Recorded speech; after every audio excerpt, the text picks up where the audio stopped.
Abusia yeni komo ewo channel yi so aha AGH Politics Avenue eni di maho braxie mu mesok se yanko eye political highway sidim ejedam a onia enye asem koto akra na listowel ademre expose eye MPP amaikuru efa Peter share project kankan ewo MPP amaikuru mu na ugina so empu ekire se chairman untumi krampo no apart from say wodam no ne hu sensem bi krampo nso boba onia enye asem koto akra biemo because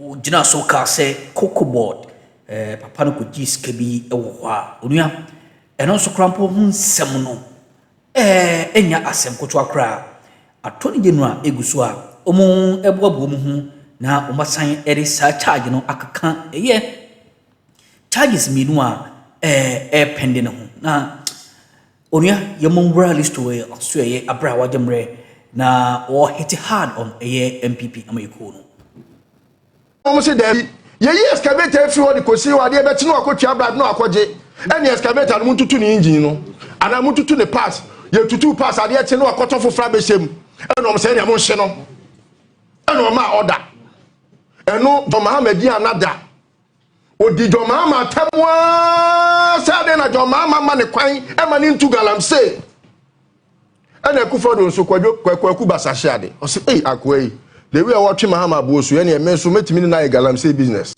akonta man ne no anya wuntumi nko adia akufodo na akonta no enu ntina he quickly came to his defense oba ne wo oba no obi anim but on the onye eboni nti ntimi nka na asem enti akonta na kufodo na akonta no se waji weni so ya do ko se we kufodo we se wadi ni kon bi fuada obekọ wajojo ne ho kufodo ohu ni body mu ne widie mu ane ho fe na nimpe na but ne body pa se body ne widie mu se wada we bi kran na tonton be me nsa bi ne be kawo because baby na o tie tonton ni o se baby a wakoyi ube free wo be ba no na say 20 something years no yan calculate device 3 minus 1 ebe ka sen fan say be almost 15 years and o komo say I feel we 15 years this year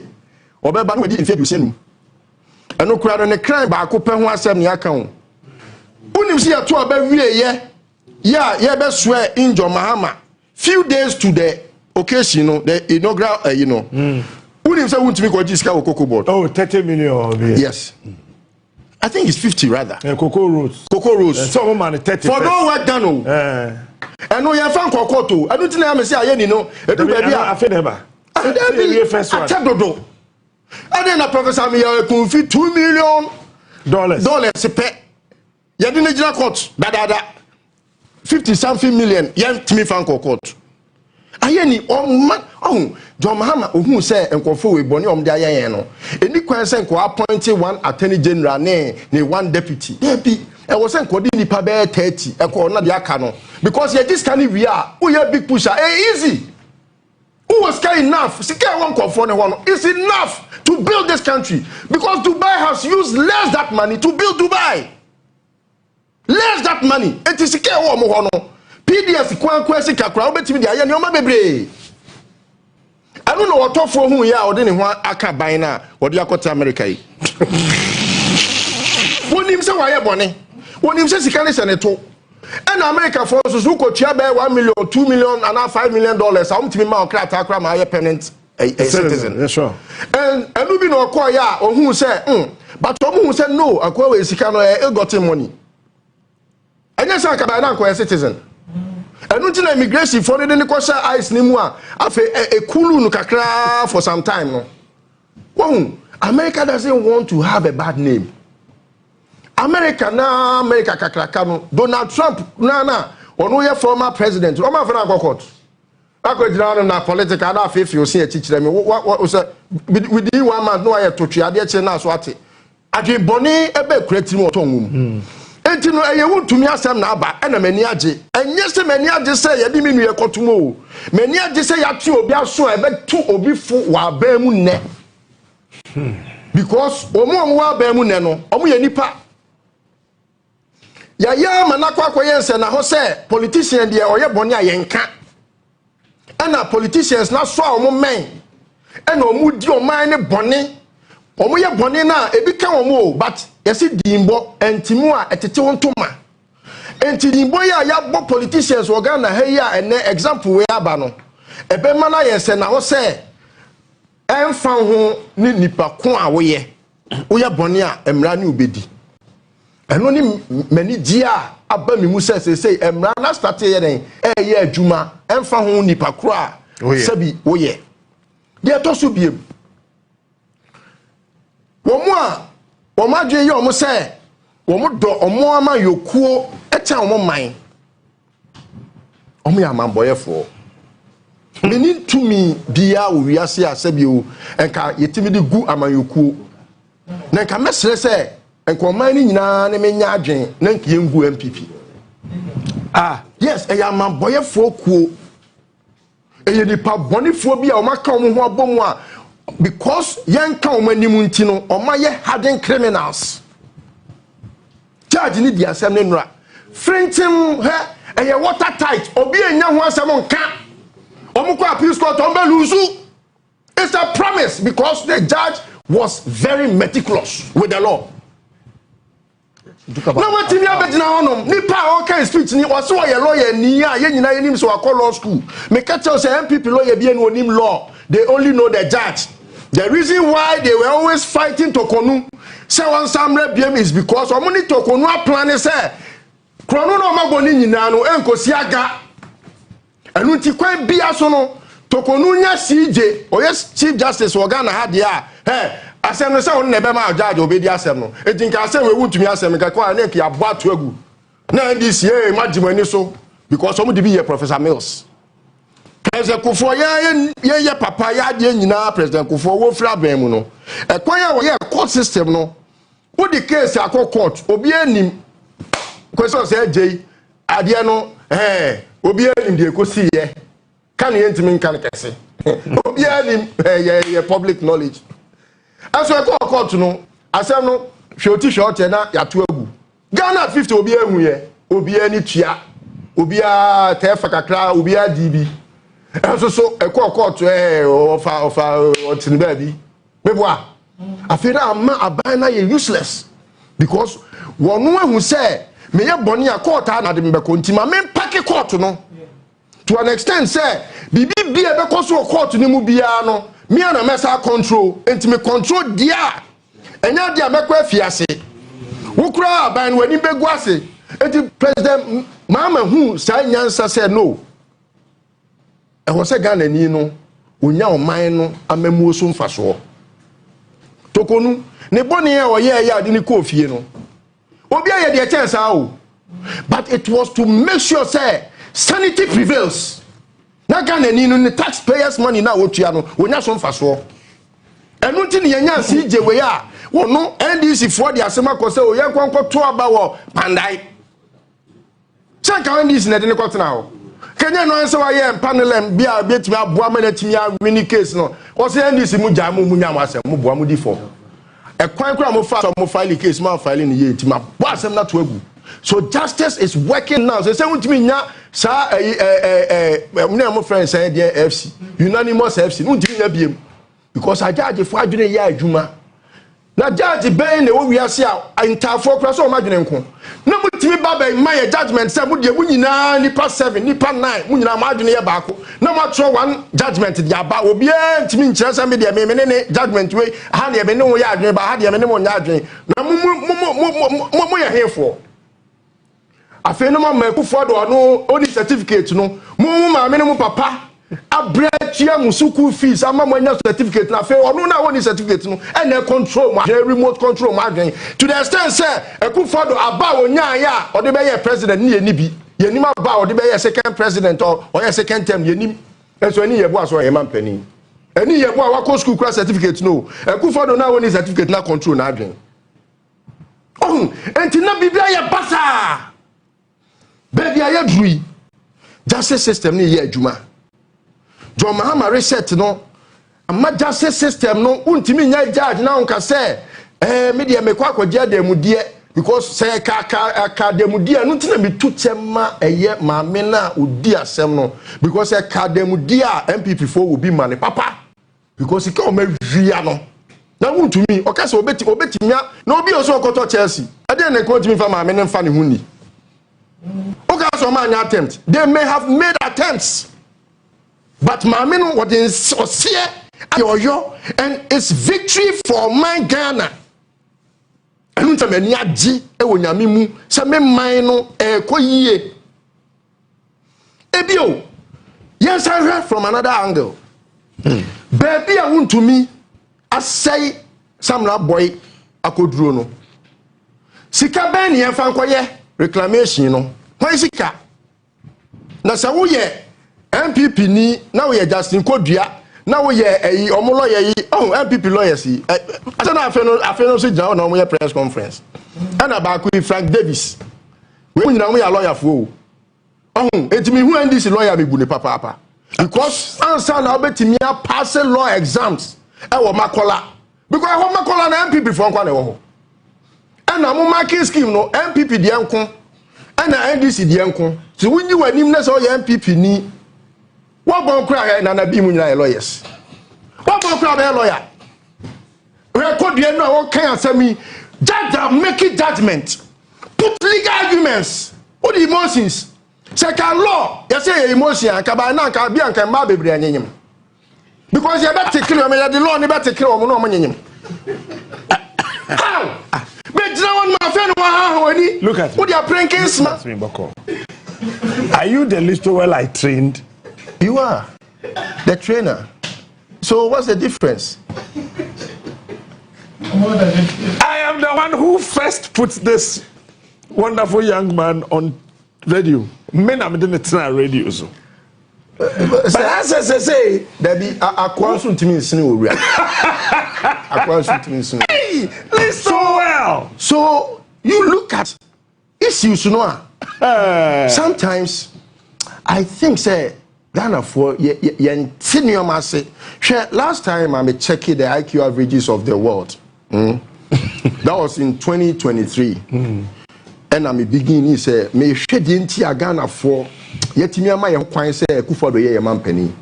But I got the answer straight away.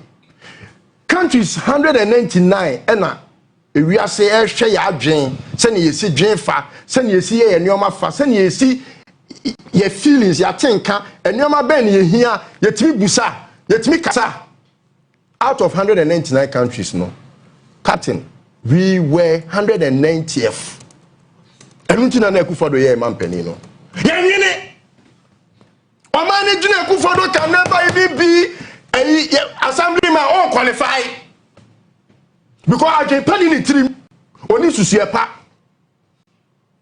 Say, so, baby, Eda.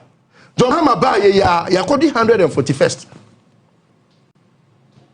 Rwanda, baby, I know Moda, or Munya, or more present. Me say they have gone past a certain stage, a astronomical.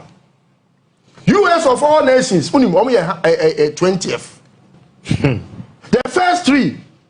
Asian countries because the reason you know and in the speed of the technology we are saying no ama omadwene ne ye adwuma etuntimi nkonya president bi ana say be a prime minister bi wo these Asian countries ya na adwene ebe te say Kufuor entimi nsi so obi timi tena say me say me de oman no agudi a se fom anya ntuye ni kosia wo wa na me ma gisika di na ma mo mine 500 million wabra fi ba ko pesika ye de cover no Dubai crap is in excess of 3 billion dollars na onya crofo be yesa no akofa ni nua so crofo tachi amoa no no so say na kwa say tax saving mu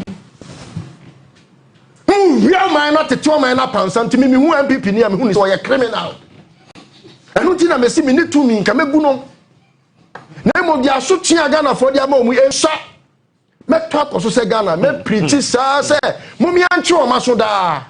So South Korea 1, China to Japan 3, Iran 4, yes, Australia 5, yes. Russia 6, yes, Singapore 7, yes, Mongolia 8, New Zealand 9, Vietnam 10, Yes. Spain 11. Yes. No wonder so much World Cup. Yes.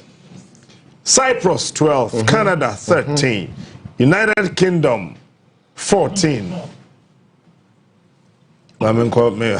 United Kingdom 14. Sri Lanka 15. And to who says Sri Lanka 15 or Modano. Or man for who said, Mampenia, the man, yes, Jimmy. Oh, show me Chikofa and fee. I feel in a bedroom. Me sure say ne panty omo ko hwehwe adwene ne ya adwuma ontra ho ma wo man pani san man no wabra ye nyina na e be suffer the consequences of his ill actions. Slovenia 16, Belarus 17, United States Abasuru 2 18. Oh, beautiful. Albania, I said Trump is doing well. Albania 19, Switzerland 20, Georgia 21, Italy 22, Netherlands 23, Peru 24, Hungary, Corona Obodian se come 25. The rest and on and on and on and on. The rest. Akufo do ye man penu na Ghana ye 190th. I said ye nimnyansa 10 countries 9 pe 9. Now we baby ani ye Jimmy Edru a. Argentina no ye man penny. So you look at these IQ averages and you tell.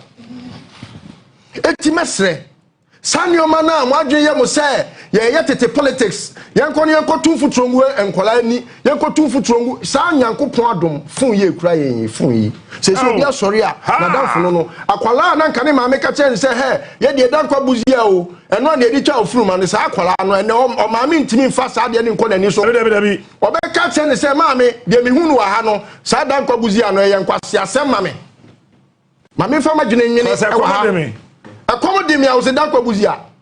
A din cratim say a comedy.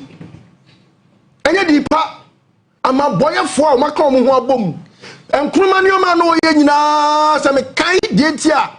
Eya na me yase ma ye MPP ni. Because se me kan history ni ye na me nyantiase a. And these three words I don't joke with them. Knowledge, wisdom, and at the year power me understanding. You can be wise, but if you don't have understanding, wisdom no enye adwuma. And until the Bible say wisdom no krano. In order I get get understanding. Meboa. Entino sanyama me say na betima me adwen atima ye adwuma. Me Ghana na me hu be be ehye. Ghana oh kwase pa e wase last but 10 ana bibi. Last but 10 ana 9. Ani Me do 100 na. Ani 100 what 100? O be just also 190. O da we 90. O ma say ya dream judgment ko me ye free so. Oh he. Show 129. 128. 127 in Tanzania. You know ni nyansa chen. IQ average is ni o. Ndi Kenya we ya Akufo do fahin kwa ma mpani wo Ghana. O fahin Mozambique fo nyina ni nyansa chen. Cote d'Ivoire. Udru kro ni so country by country. Country by country.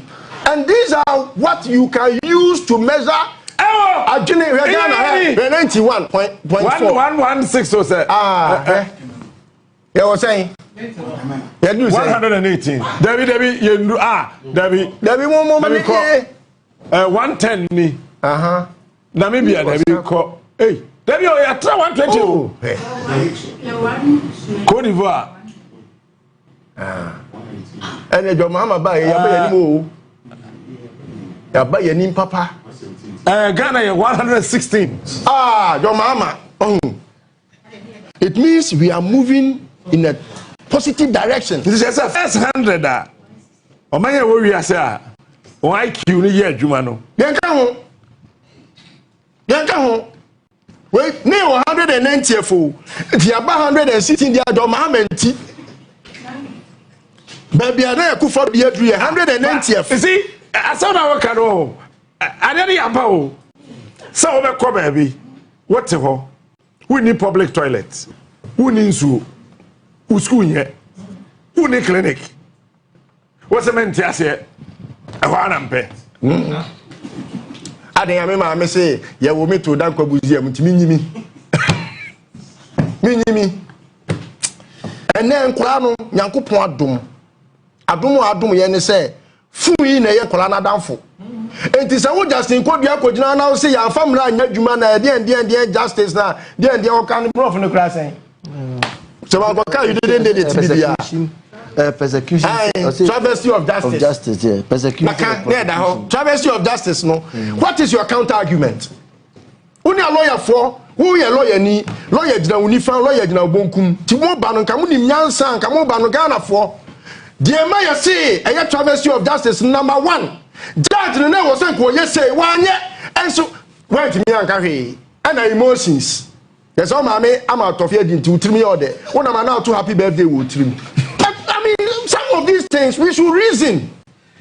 Sometimes, look at how Baumia just put himself to public derision. Your friend is saying tribunal system. Yeah. I did mama and penny sign. I didn't know man sign. Tribunal by and then papa. The two news are not democracy being your papa. We ain't some who it's because or channel so I'm not so dim. That's so what in the Dumbia Dominia. You ever saying Asia.